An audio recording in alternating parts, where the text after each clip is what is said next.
Hi, welcome to the first video of the second 6 weeks.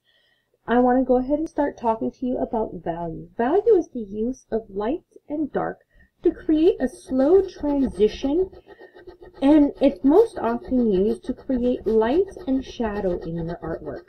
Now, when you're creating that slow transition, you want to go ahead and layer your pencil on top of itself, going back and forth, very slowly lifting up your pencil.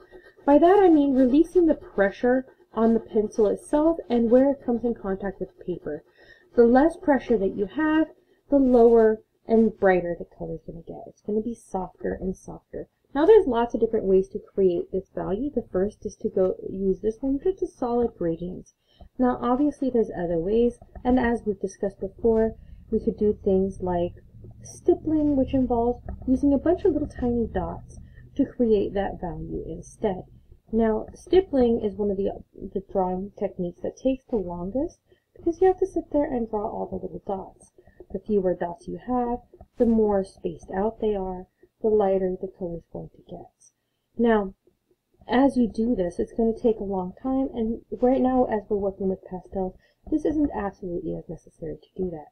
The next way to create value is to use something called cross-hatching. In this particular case, this is an example of hatching. The more lines you put together, the darker it's going to get. Cross-hatching is the same thing, only you include hatching going in other directions as well. The more lines you put in the space, the darker the space gets. Now, right now, our current project has to do with colored pastels. Now, the ones that you have are closer like this. You're going to see these at your desk. You should have these available pretty readily if you ask for them for any project that we're going to be doing.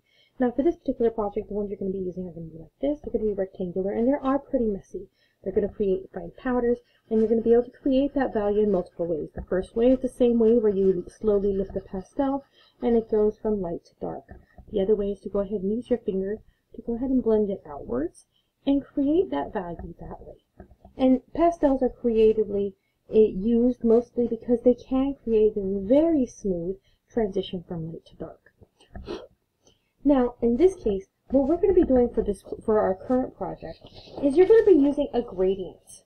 A gradient is the use of light and dark and two different colors. So you're going to go ahead and try to use the transition between light and dark and from one color to the other.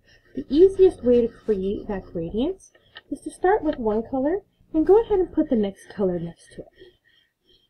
Now, as you go and you layer the colors on top of each other, you're going to want to blend over the moments where it's overlaid with your finger, and this is going to create a smoother transition. The more times you rub the finger over it, the more blended that transition is going to get. You're going to start at the darker color and slowly move your way to the lighter color. Now, if you want to go ahead and lighten it even further, you would be using something like a white pastel going over the top edge and just blending it out towards that white. And you'll get this very smooth transition, as you can see, from dark red to orange to white. And that's going to be what I'm going to go ahead and use for this next particular section of the project. Now, currently I would prefer to use a blue for this project, but that's just because that's my own personal preference. But at this particular moment, I don't have a blue. I have these particular colors, which I have the red, the orange, the white. I have a yellow pastel and a black pastel. Now, this can be easily substituted with charcoal, and this could very easily be used with one of these pieces. This is just what I have available at the moment. Now, when you're making your transitions, there are 5 different kinds of transitions. Just remember that we've covered those in class. Please see the attached video on our Google Classroom forum. Now, the one that I'm going to go ahead and do, I'm going to go ahead and use a radial design. So that means I'm going to go lighter first, starting in the center and slowly working my way out towards the outside edge. The outside edge is where it's going to be darkest. The inside is going to be where it's going to be brightest. And I'm going to go ahead and start with the whites.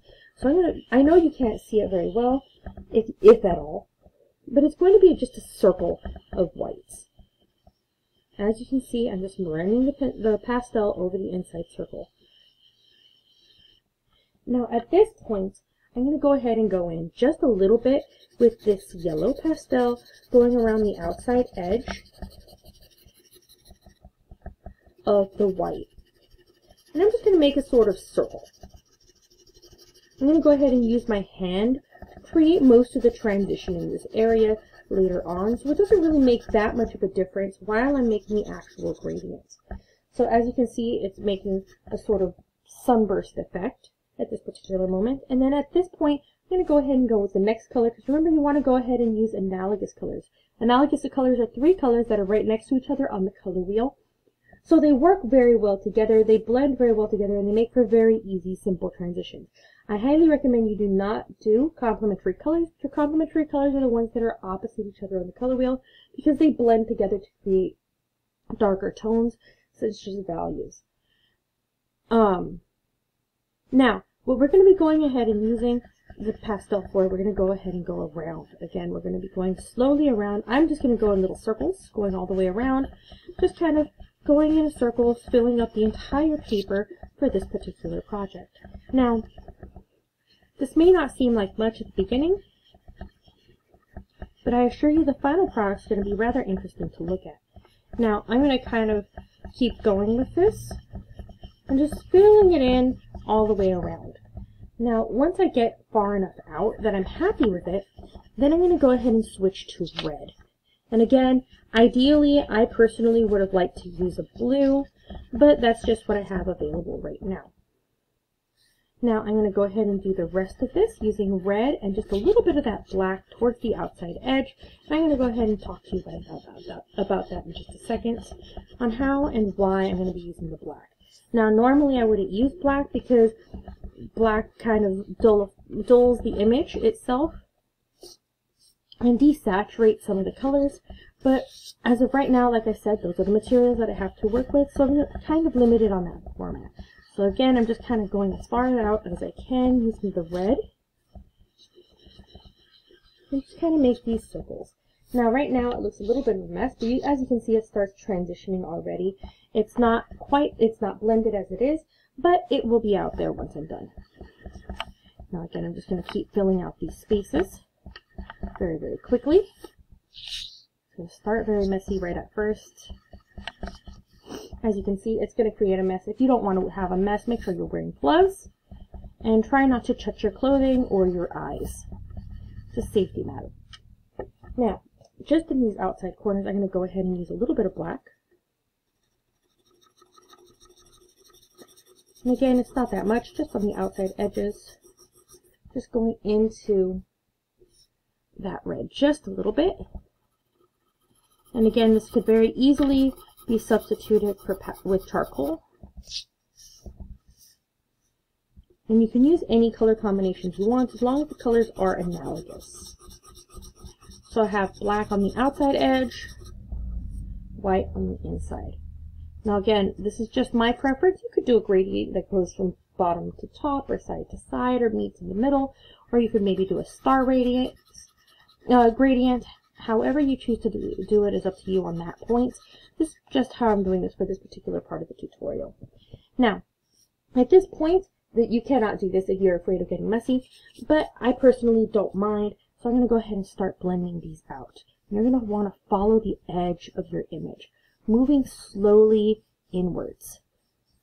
You're going to start on the outside edge, and just slowly move your finger towards the center of your image. You're just going to slowly move it, and what's going to happen is it's going to create this very nice smooth gradient from the outside edge. And again, you're going to repeat this, starting at the outside edge and slowly moving your way towards the center.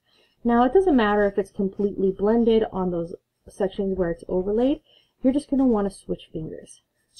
So in a section like this, where you have the two different colors that are separate, you want to go ahead and switch fingers, and that way you're not blending the two colors together. You're just going to go over it just the once to blend these colors together just a little bit. Now, you don't want to go all the way to the center, because you want to leave a little bit of that white nice and pure. Now, you're going to go through and you're going to repeat, going in all the way down, using fingers that don't have any of this black, transfer it onto it if you're in an area that doesn't have black. So if you're in an area that does have black, it doesn't make that much of a difference. Again, you're going to start on the outside edge, curving your finger as you're moving it. So curving the line, following the shape of whatever blend that you're trying to do. So if you're doing a linear blend where it goes side to side, make sure your fingers are actually going from side to side. Now, you're going to keep doing this, going all the way around until you reach the center.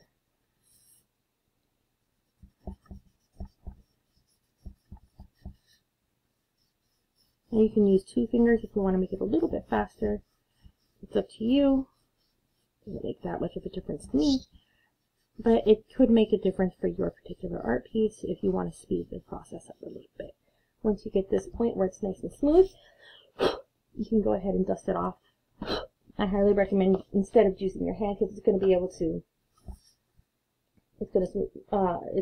I promise you this is a lot smoother in person than it is on camera because for whatever reason it's just a little bit grainy, but for the most part it's blended very, very well right around these edges.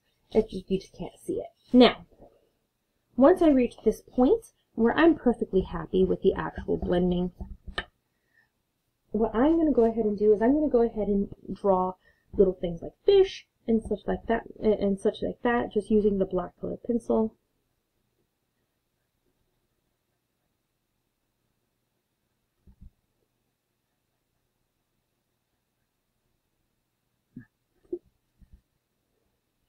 I'm going to just draw some very large little fish right there. Try and make a little school of fish on one side.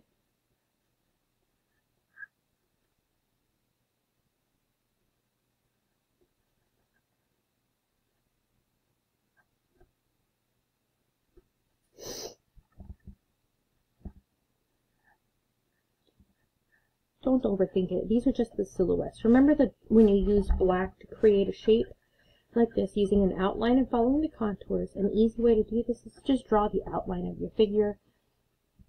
So in this particular case, I'm going to go ahead and do a particular little dinosaur. You know how I love me some dinosaurs. Now, I'm going to go ahead and let's go with a little Nessie right here. So I'm going to start with the body, give it a tail. Again, I'm going to start with the outline first. Give it a long neck, a head, let's go ahead and give it some flippers.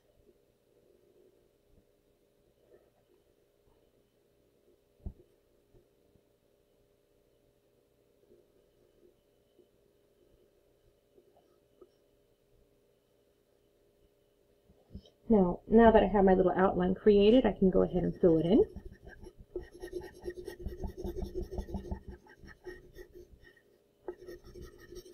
Creating my silhouette.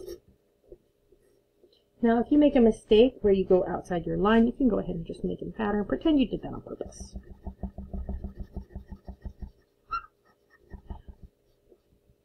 Like Bob Ross said, all else fails, pretend that you did it on purpose. It's a bird now, that sort of thing. Happy little mistakes make good artwork. Now, one thing I'm going to go ahead and warn you about, it is going to get all over your hands, and if you end up with a section like this where it's messy, you want to go ahead and try to fix that using a little bit of the pastel that you have for that color. So in this case, it's pretty dark right there, so I want to go ahead and lighten that back up using a little bit of that orange and the yellow to just lighten and brighten that area back up.